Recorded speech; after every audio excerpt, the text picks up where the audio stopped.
You know, bringing in new business is always, in general, a good thing to do. They advertise 13,000 jobs. It's going to cost $4 billion in government concessions. That's $53,000 a job. It's going to, or $300,000 a job. Sorry. The interest on that money per worker is $15,000 a year. So it's hard to make it compute. But all in all, I think you got to call it good news when somebody moves in. Bringing capital into the country is a good thing to do, and to some degree, the tax policy has actually helped some of that. And you know, the further details are above my pay grade, but that's my view.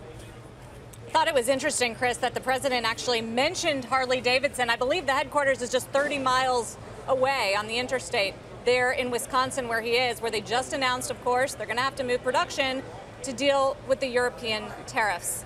Does President Trump have a point that they need to wait for tax cuts before making those kind of decisions to relocate production or not?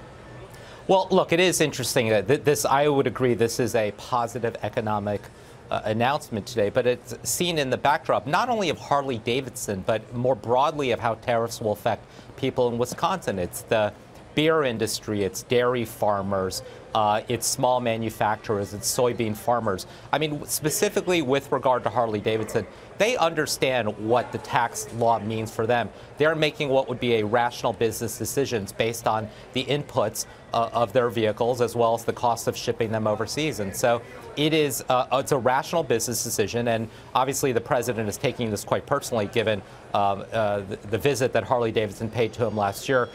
If I were him, I would have gone to Harley-Davidson. I think that would have been a fascinating photo opportunity to go to the headquarters and have that conversation.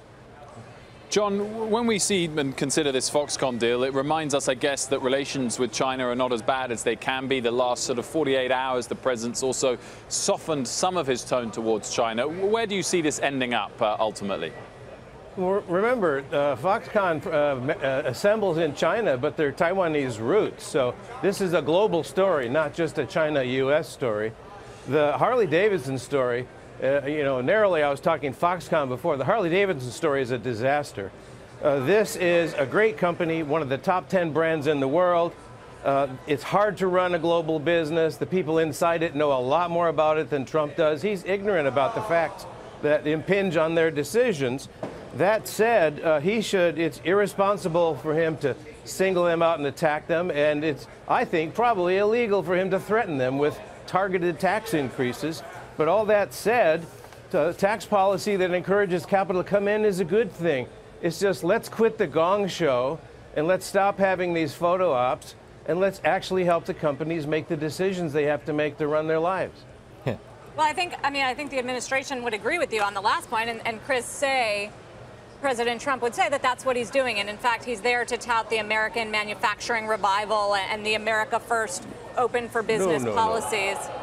How much potential is there really to grow American manufacturing at this point? It's what, 12% of our economy right now? Yeah, I mean, look, it is important to grow manufacturing jobs, and you know, I applaud any administration that tries to do this. I think the challenges this raises is Foxconn is a company with Taiwanese roots that does manufacture products in China with components that are shipped from all around the world. And so, yes, we need to bring products, manufacturing back to the United States, but it also highlights how interrelated, interconnected the United States is with other countries. And this one-off policy of imposing tariffs not only on our allies, but also on China, I think is ultimately going to be very detrimental to the economy in this country. And so I hope this is a negotiating tactic, but I don't see a way for the president to get out of the box that he's in right now. And I think ultimately the real harm will be to American workers and American businesses. Hey there, thanks for checking out CNBC on YouTube. Be sure to subscribe to stay up to date on all of the day's biggest stories. You can also click on any of the videos around me to watch the latest from CNBC. Thanks for watching.